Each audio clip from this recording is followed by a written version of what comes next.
ಎಲ್ಲರಿಗೂ ನಮಸ್ತೆ ಸ್ನೇಹಿತರೆ, ನಾನು ನಿಮ್ಮ ಆಕಾಶ್ ಮಂಡಲ್. ಸ್ನೇಹಿತರೆ, ಇವತ್ತಿನ ಭದ್ರಾ ಡ್ಯಾಮ್ ವಾಟರ್ ಲೆವೆಲ್ ಎಷ್ಟೇ ಅಂತ ನೋಡ್ಕೊಬರೋಣ. ಅದಕ್ಕಿಂತ ಮುಂಚೆ ನೀವಿನ್ನು ನಮ್ಮ ಚಾನಲ್ನ ಸಬ್ಸ್ಕ್ರೈಬ್ ಆಗಿಲ್ಲ ಅಂದರೆ ದಯವಿಟ್ಟು ಸಬ್ಸ್ಕ್ರೈಬ್ ಮಾಡ್ಕೊಳ್ಳಿ, ಹಾಗೆ ವಿಡಿಯೋನ ಶೇರ್ ಮಾಡಿ.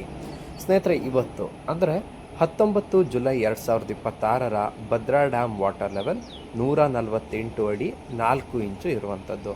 ಇನ್ನು ಭದ್ರಾ ಡ್ಯಾಮ್ನ ಟೋಟಲ್ ಕೆಪಾಸಿಟಿ ಬಂದು 186 ಅಡಿ.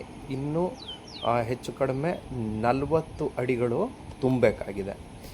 ಇನ್ನು ಭದ್ರಾ ಡ್ಯಾಮ್ನ ಇವತ್ತಿನ ಒಳಹರಿವಿನ ವಿಚಾರಕ್ಕೆ ಬರೋದಾದರೆ ಕೊಂಚ ಏರಿಕೆಯಾಗಿ 2478 ಕ್ಯೂಸೆಕ್ ನೀರು ಒಳಹರಿವು ಬಂದಿದೆ. ಇನ್ನು ಹೊರಹರಿವಿನ ವಿಚಾರಕ್ಕೆ ಬರೋದಾದರೆ ಆ್ಯಸ್ ಯೂಶುವಲ್ 221 ಕ್ಯೂಸೆಕ್ ನೀರು ಇದೆ. ಇದರಲ್ಲಿ ರೈಟ್ ಬ್ಯಾಂಕ್ ಚಾನಲ್ಗೆ ಯಾವುದೇ ರೀತಿ ನೀರು ಬಿಡಲಾಗ್ತಾ ಇಲ್ಲ. ಲೆಫ್ಟ್ ಬ್ಯಾಂಕ್ ಚಾನಲ್ಗೆ 50 ಕ್ಯೂಸೆಕ್ ನೀರನ್ನು ಬಿಡಲಾಗ್ತಾ ಇದೆ. ಇನ್ನು ಸ್ಲೂಸ್ ಗೇಟ್ ಮೂಲಕ ನದಿಗೆ ಬಿಡುತ್ತಿರುವಂಥ ನೀರು 100 ಕ್ಯೂಸೆಕ್ ಇದೆ. ಇನ್ನು ಎವಾಪ್ರೇಷನ್ ಆವಿಯಾಗಿ ಹೋಗುತ್ತಿರುವಂಥ ನೀರು 71 ಕ್ಯೂಸೆಕ್ ಇದೆ. ಇನ್ನು ಕಳೆದ ವರ್ಷ ಇದೇ ಟೈಮ್ನಲ್ಲಿ ಇದೇ ದಿನಾಂಕದಂದು ಭದ್ರಾ ಡ್ಯಾಮ್ನ ವಾಟರ್ ಲೆವೆಲ್ 178 ಅಡಿ 9 ಇಂಚು ಆಗಿತ್ತು. ಇನ್ನು ಕಳೆದ ವರ್ಷದ ಒಳಹರಿವಿನ ವಿಚಾರಕ್ಕೆ ಬರೋದಾದರೆ ಬರೋಬ್ಬರಿ 10,462 ಕ್ಯೂಸೆಕ್ ನೀರು ಒಳಹರಿವು ಬಂದಿತ್ತು.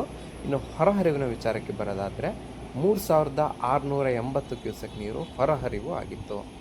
ಇದು ಭದ್ರಾ ಡ್ಯಾಮ್ನ ಇವತ್ತಿನ ಮಾಹಿತಿ ಸ್ನೇಹಿತರೆ. ಇನ್ನು ಮಳೆ ವಿಚಾರಕ್ಕೆ ಬರೋದಾದರೆ ನಿನ್ನೆ ಕೊಂಚ ಪ್ರಮಾಣದಲ್ಲಿ ನಿನ್ನೆ ಸಂಜೆ ಮಳೆ ಬಂದಿತ್ತು.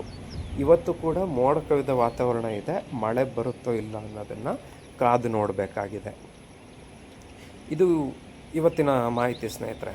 ಧನ್ಯವಾದಗಳು.